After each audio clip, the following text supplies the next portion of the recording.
Kumusta ang feeling na sa layo ng tinakbo ng storya ng Maghihintay Pa Rin, ngayon magte-tape ka na ng final episode?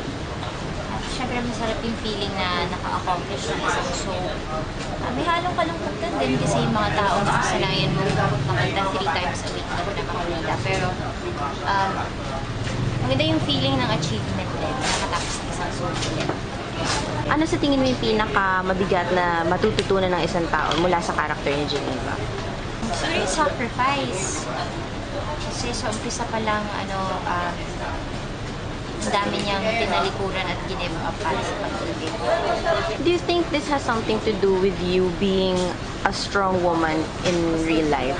Hindi pa kasi ako nakaka-experience ng gano'n sa totoong buhay. So, hindi talaga ako nakaka-relate kapag ginagawa ko yun, talagang binabase ko lang siya sa material. So,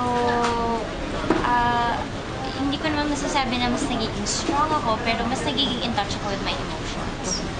Kailangan talaga pinaguhugutan kasi ng mga ganon, kailangan gawin mong totoo sa sarili mo. So yun, parang mas feeling ko nagiging baliktad. What would you say was the hardest part in playing the character of Geneva? Parang wala namang exceptionally hard. Kasi medyo nasanay na rin ako sa ganitong load, sa ganitong kabigat na drama.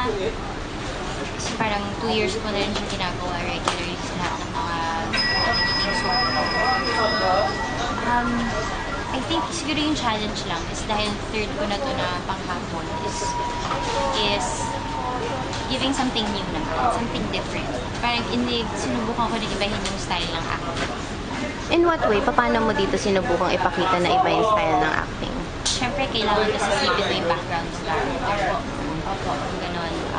Lahat naman ng mga characters ko sa panghapon, iba-iba yung mga pinanggalingan ko. So, yun lang. Kailangan mo lang i-analyze yung kung talaga, sino ba talaga si Geneva. Yung hindi ka lang umaarte ng basta. Pero isipin mo rin yung kilos, facial expressions, dapat buo talaga yung character.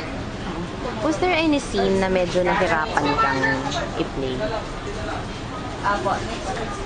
Wala namang particular scenes, pero ang kadalasan namin ginagawa dito, tinutubog namin ng madaming. Umaabot kami ng 18 or 19. Ibig sabihin nun, 18 to 19 na eksena, kinukunan siya diretso. So yung ganun yung challenging kasi parang tinatawag ko nga yun na theater style kasi kailangan mong i-memorize lahat para kang gumagawa ng maliit na play. So yung mga eksenang dugtong-dugtong na kinukunan na ganun kahaba, tumatagal yun mga 2 oras. So, nakakabilis siya sa taping kasi sunod-sunod. Pero para sa artista, very challenging yun kasi kailangan matalas yung memory mo, kailangan ma-hold mo yung emotions mo ng 2 oras, hindi siya pwede bitawan. So does this mean, kasi diba recently may mga scenes din kayo ni Dion na parang lagi kanyang inaaway, binubugbog. So nakaka-drain siya kasi sunod-sunod mo siyang tinitape. Usually tuloy-tuloy talaga yun kinukunan at hindi ako tumitigil sa pag-iyak. Kahit na kunyari kailangan mag-cut para may ayusin lang saglit, hindi ko pwedeng bitawan yung emotion. So tuloy-tuloy ko lang ako. Ano ang pinaka-mamimiss mo na scenario or off-cam or on-cam? Off-cam lahat kami very light lang eh. Hindi naman din siya mabigat na production. On-cam, diba?